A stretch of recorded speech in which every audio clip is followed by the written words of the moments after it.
kala hen seeɗa tan gartira ƴeewa to tawi yaha walla basala. bismillahi aoudu billahi min alcheytani arrajim bismillahi arrahmani irrahim wa sallllahu ala sayidina muhammadin wa ala alihi wa ashabihi wa sallama taslima. Assalamu aleykum bandiraɓe juuɗe bandiraɓe islamiyankoɓe e caggal yettude Allah e juuɗe nelaɗo Allah sallllahu alayhi wa sallam. ɗum woni foof salminama inde mum e yettode mum. sifa no neɗɗo yiɓirta min ene heɗirto min foof salminama nduɗon salminama. mbiɗa sikki min gartu en tan kadi koye bindanɗe men ɗe gownoɗen wadde ewa eɗen ñaago Allah noon nde yimɓe heɗotoɓe ɓe walla yeeɓoɓe ɓe ɓe nde goppata gandu nde taw noon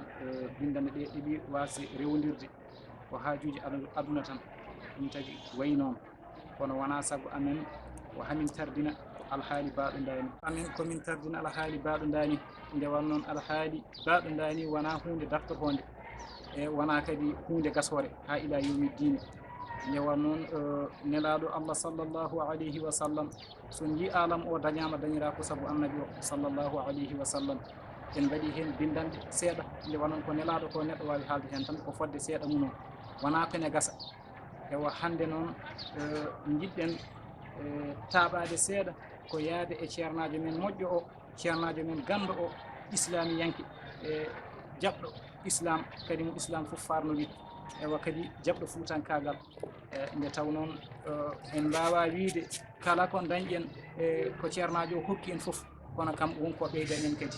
wonko ɓeyden en ha heewi e fuutankagal. nde taw noon dañƴomo malama basɗoma kadi wonde hayso tawi boraka won kam ko saɗa.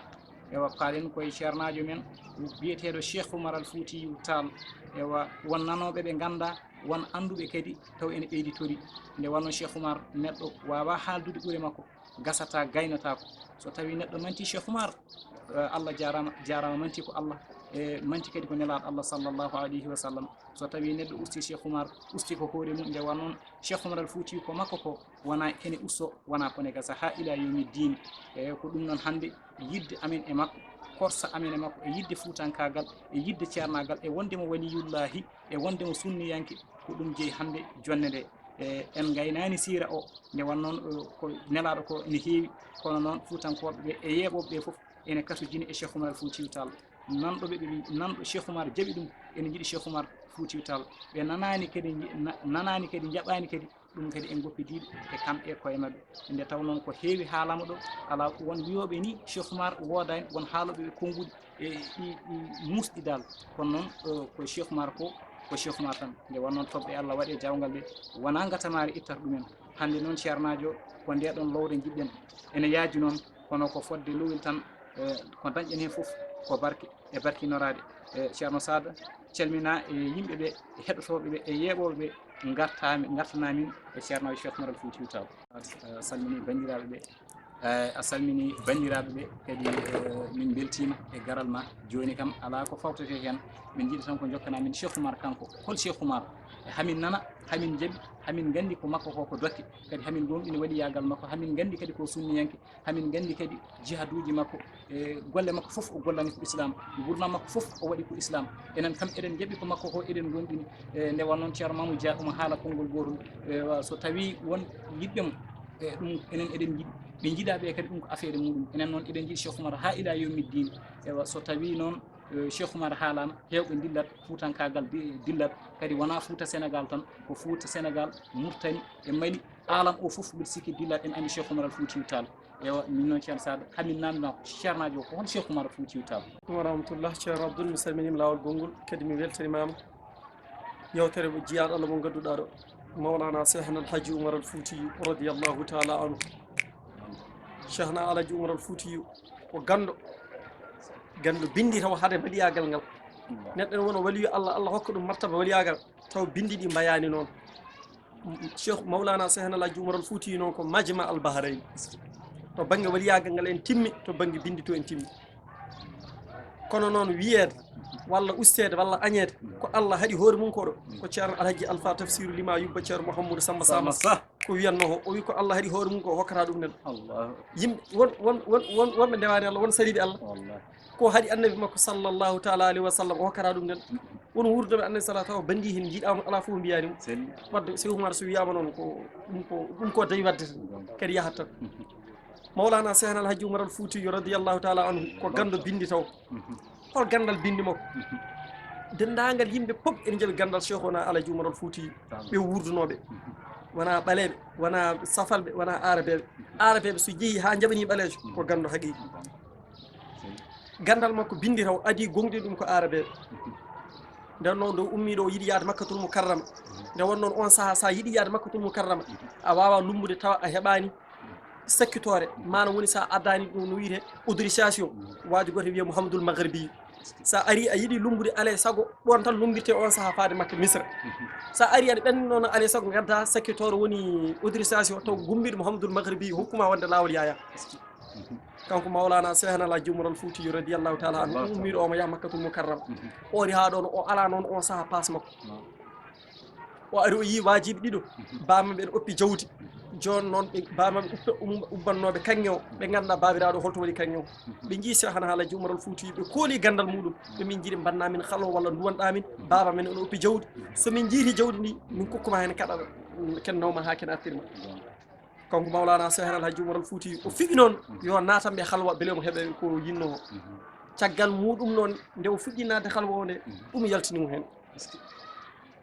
caggal muɗum o nani wiya alay saago jahoma adda sakkitore Mouhamadoul Maghribi o namdi galle Mouhamadoul Maghribi to woni ɓe kalnimo o fayi toon o yetti o wi homo naata mbajiɓe kadi kewani yiide ɓaleejo saaha noon gando o wiyama naata galle o gardo wi ala o natta o wiyama naata waajo wi o natta ɓe waɗi waɗi oljo caggal muɗum kanko Mouhamadoul Maghribi homo woni nder sakketto o wi man anta holan o wi ana Oumarou o haali koye arab Cheikhuna Alhaji Oumar al Foutiyou jaabimi arab o wi man anta Cheikhna Alhaji Oumar al Foutiyou o wi ana Oumarou o wi anta Oumar o wi yeey o faami noon oɗo hayso wawa binde ko bawɗo arab joni noon o wi ya Oumar yen sarif am la yen sarif ɗum ko nahoyankoɓe gandi ɗum arabeɓe mbiyata grammaire ɓen gandi ɗum kanko mawlana Cheikh Alhaji Oumar al Foutiyou o wi o jaabimo o wi aha yen sariful mu nakkar wala yen sariful mu arraf o wi aha o wi Oumar an kam banggue nahu Oumar ene firlito walla firlitta o wi aha Oumar ene firlito kono firlito koye nakira kono wawa firlade marifa o faami noon o ko bawɗo binde joni noon o jokki namdal gongal o wi Oumar fa innama al usri yusran fi surati alam nasra al aynu wahidun ala amla o wi Cheikh Oumar an alam nasra usri yusran gonɗo toon o ayni o ko goto walla kañƴi ɗiɗi foti mbaɗi aynu mawlana Cheikh Alhaji Oumar al Foutiyou radiyallahu taala anhu nafoore mere o wi aha wa ammal usru fa aynuhu kono noon wa ammal yusru fa gayuhu radiyallahu taala anhu o yenana hankkadi oɗo ko bawɗo bindi nde wonnoon nde yahata ha neɗɗo wawa grammaire nahu ha won tonno woni ɗon ɗo won nouveau ji ɗo addat o ko bawɗo gandal o yenana hankkadi Cheikh Oumar ko bawɗo bindi o noddi dendagal anduɓe misére pop yoɓe gar o dañi ɗo koɗo ɓalejo kadi bawɗo gandal jiida e gandal hande sa wiyama ka gando goto fof oppite sutourma jaada hen nden sa wiyama ka gando goto fof ɓe kaɓa pucci kaɓa gueloɗi gara est ce que ko wiya ka gando est ce que ko gonga ngara fatisade ɓe gara yuude ɓe gara namdade ko wiya ko gando ko a wiyata ka gando tan goppirɗa no yowmo usine ala ɗum kay ko hande kamɓe dendagal anduɓe fof ɓe gari binde wawɓe qur'ana wawɓe ñawojo alqur'ana wawɓe sariya wawɓe lugha wawɓe nahwu wawɓe mandiq wawɓe bayan wawɓe usul wawɓe arud wawɓe hisab wawɓe sira wawɓe lasray kamɓe pop ɓe gari ɓe jooɗi aɗa zikroro mawlana Cheikh Alhaji Oumar al Foutiyou radiyallahu taala anhu kanko Cheikh Alhaji Oumar al Foutiyou mo haala o wi o wi Allah wallimo Allah newninimo kala koɓe ñamdinomo Allah newnimo o rutti o jaabi kala koɓe newnnomo Allah rutti o jaabi Allah newnimo wallimo o jaabi Mouhamadoul Maghribi teddinimo namdimo holko yahara o haala ɗum o itti passe makko kene nawamo kene artiramo e jooɓari makko foof nangui bagage makko rondinimo on wonno lamɗo toon ɗum tagui jimowo pulaar o wiyata ɗum tagui jimawo pulaar o holko wiyatto mawlana Cheikh Alhaji Oumar al Foutiyou lamɗo rondima ka ken ko Oumar kono hadde ɗum taw o wi ene satti weeɓani hono Oumar boɗeejo qirraɗo ɓaleejo wallahi ko sabu mawlana sehna la jumaral fouti rewɓe tinne mbele dañen umar e rewɓe tinne beele dañen oumar kono noon en satti weeɓani hono oumar de kono noon boɗeejo qirraɗo ɓaleejo ko sabu oumaral fouti wallahi so ɓaleejo darima ƴettima cheikh oumar wallahi an a ƴettima baɗɗo mama sauvé a ƴettima baɗɗo a ƴettima balluɗo mama walli bamma sa yi touba yew walla boɗeejo yetto waɗan ɓaleejo sali waɗan ɓaleejo respect wallahi ko sabu mawlana cheikh nala jumaral fouti o woni mawlana cheikh nala jumaral fouti o ummi ɗon o yeehi o fayi baytel migdas ɓe nani alhaali makko kanko ko gando no mbimami ni a wiyata ka gando tan goppirɗa noon de ɓe gaari ɓe pewji feere ɓe mbaɗi piyos yidde libde cheikh oumaral fouti ɓe mbi ay oɗo bande mo feere woto wiyeɗo o ari ha ga o liiɓi waɗe ɓe hoori ala on wara jaɓen ɗum wade goto gando nenen ceeɓɗo o wi an kam mawlana cheikh nala jumaral fouti min wiya mbiya ka gando joni noon est ce que an hunde kaɗode neɗɗo mayde ene woodi keɗa haɗa neɗɗo mayde ene woodi mawlana cheikh nala jumaral fouti nafoore mere mere kodda adama si kono suba joom wuuro nangue hoore mamoun ceero madara mamoun ceero basir o wi aha ken haɗa neɗɗo mayde ene woodi o wi an o wi en o fayri yimɓe makko o kewi juuɗe e gaare liɓi wajo o wi koni o wi wonko namdi mum ko ha ko wa ñawɗo ɗum ko haali o kadi woodani min namdi mum ken haɗa neɗɗo mayde sene woodi o wiyam ene woodi ɗum noon gaare enen foof kawri ene jokku makko kam fof ɓe ndendi ɓe gaari ɓe jooɗi happadi mawlana cheikh nala jumaral fouti ene yana ɓe gaari ɓe jooɗi o wi an ko namdiɗumami nane ko ɗum jimmi namdirami est ce que ken haɗa neɗɗo mayde ene woodi cheikh nala jumaral fouti wi aha ne woodi joni noon o noddi yimɓe pop gaari jooɗi on saaha ɓe gone namdade mo o wi aha ken haɗa neɗɗo mayde ene woodi ɗon yimɓe jimmi ɗiɗi holko wi dawa'u mawtin fi'lu marlahu amar wa tarku ma nahaka anhu ya umar wa zicruhu inda sabahi mustahar wa sabru lillazi jara bihi lqadar o wi saɗa yiɗi wadde gueɗel gotel haɗata neɗɗo mayde ene woodi holɗum dawa u mawtin safara mayde fiilum allahu amar saɗa yiɗi ɗum tan dendagal jemiroje allah ko yemirma ko wat ɗum wa tarku ma nahaka anhu ya umar kala ko allah hanma ho goppa kala ko allah yemirma ho a waɗi ɗum kala ko allah hanma woppi ɗum wa zicru enda saba mustahar kala nde pinɗa suba ƴefta mayde takka ɗum sarama kala nde kihiɗe garɗo ƴefta mayde mbaɗa ka kirnowo hannde sa wurdidani wa sabru lillazi jara bihil qadar kala musibbaji e jarbuyaji e mette e caɗele aduna e basal e rafiji foof ko allah faye duma muña ganda ko allah faye duma oy kala gurduɗo dani hayso yalti aduna o wonata mayde ɗum tagui holko nanta mama alaji mari si cikka hanki wonno nana cheikh ana jumaral fouti cikka hay ceggi wonno nana nulaɗo allah sallllahu taala alayhi wa sallam nana cheikh ana ahmad tidiane nana cheikh aboubacry sina ɓeɗo pop cikka gurdam mum heccegui wonno et puis won maɗi heccegui hejjira wadde ɓen goni mayiɓe ɓe jomiraɗo wiyata wala anani de wala tahsibanna alladina qutilu fi sabilillah amwatan bal ahya'un inda rabbihim yurzaquna farihina bima atahumullah ɓen ɓe ganduɗa mayɓe jihadi ɓe woto cikke koɓe mayɓe de ɓe mayani jomiraɗo woto cikke koɓe mayɓe ɓe mayata haɓe guuri pittali mabɓe ɗo guuri to allah ɗo ɓe gona mayɓe ko jaabiɓe ɗiɗo jimɗe kanko mawlana cheikh nala jumaral fouti sa anda cheikh nala jumaral fouti kanko woni cheikhul rasidun taqimum alimum wari wadde wa laysa fi dahru mislu cheikhana oumaru bikal wasilati lil mawla wa qad zahara ma khailul khawfi wal ahwali wal ghurur kanko woni mawlana cheikh nala jumaral fouti